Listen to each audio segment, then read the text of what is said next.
हिंदू धर्म में कुल 4 वेद और 18 पुराण हैं और इन पुराणों वेद पुराण में देवी देवताओं के जन्म से लेकर उनके अवतार और अन्य कृत्यों की जानकारी का वर्णन किया गया है।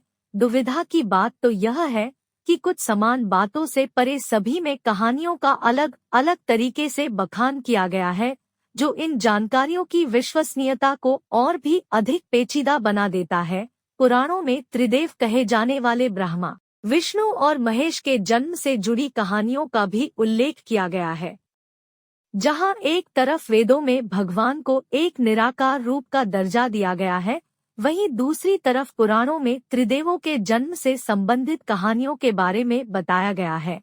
आज हम बात करेंगे देवों के देव महादेव यानी शंकर भगवान की कहानी, भगवान शिव की जन्म की कहानी के बारे में। भोलेनाथ के जन्म से जुड़ी कई सारी कहानियां हमें पुराणों में पढ़ने को मिलती है। इन्हीं कहानियों में से हम जानेंगे कि आखिर शिवजी का जन्म कब हुआ और उनके जन्म के पीछे की वजह क्या थी। हम सबके प्रिय भगवान शिव का जन्म नहीं हुआ है, वे स्वयंभू है, लेकिन पुराणों में उनकी उत्पत्ति का विवरण मिलता है। विष्णु पुराण के अनुसार ब्रह्मा भगवान विष्णु की नाभि कमल से पैदा हुए, जबकि शिव भगवान विष्णु के माथे के तेज से उत्पन्न हुए बताए गए हैं। विष्णु पुराण की कथाएं कहती हैं कि भगवान शिव का जन्म भगवान विष्णु के माथे से उत्पन्न हुए तेज से हुआ है। माथे के तेज से ही जन्मे होने के कारण भगवान शंकर सदैव योग मुद्रा में रहते हैं। इतना ही नहीं, विष्णु पुराण में वर्णित भगवान शिव के जन्म की कहानी उनके बालपन का एकमात्र वर्णन है, क्योंकि और कहीं भी उनके जन्म से जुड़े साक्ष्य नहीं पाए जाते हैं।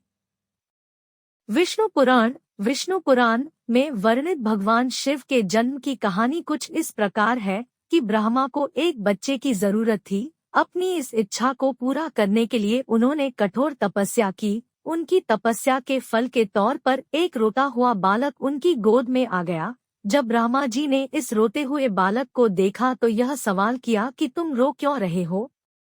इस पर वह बालक बोला कि उसका नाम ब्रह्मा नहीं है, इसलिए वह रो रहा है। उस नन्हे मासूम बालक की बात को सुन ब्रह्मा ने उसे नाम दिया रुद्र। इस नाम का अर्थ था रोने वाला, परंतु बालक रूप में बैठे भगवान शिव तब भी चुप न हुए।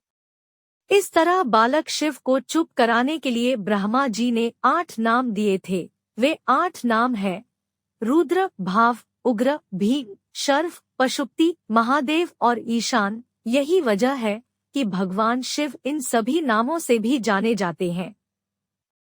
शिव जी के जन्म भगवान शिव की जन्म की कहानी के पीछे की इस पूरी कहानी की बात करें तो था कुछ इस प्रकार है। जब संपूर्ण ब्रह्मांड, धरती, आकाश और पाताल जलमग्न था, उस समय ब्रह्मा, विष्णु और महेश के अलावा कोई भी अस्तित्व में नहीं था। उस दौरान केवल भगवान विष्णु ही थे जो जल में शेषनाग पर विश्राम करते हुए नजर आ रहे थे। तभी ब्रह्मा जी भगवान शिव की नाभि से प्रकट हुए और फिर भगवान शिव की उत्पत्ति माथे के तेज से हुई। भोलेनाथ कैसे प्रकट हुए? हम सबके प्रिय भगवान शिव का जन्म नहीं हुआ है, वे स्वयंभू है, लेकिन पुराणों में उनकी उत्पत्ति का विवरण मिलता है। विष्णु पुराण के अनुसार ब्रह्मा भगवान विष्णु की नाभि कमल से पैदा हुए, जबकि शिव भगवान विष्णु के माथे के तेज से उत्पन्न हुए बताए गए हैं। ब्रह्मा जी से शिव जी को देखा तो पहचानने से साफ इनकार कर दिया। ब्रह्मा के इनकार से भगवान विष्णु को यह भय सताने लगा कि कहीं शिव जी रूठ न जाएं, जिस कारण उन्होंने ब्रह्मा जी को दिव्य दृष्टि प्रदान की, जिससे उन्हें शिव जी के बारे में स्मरण हो आया।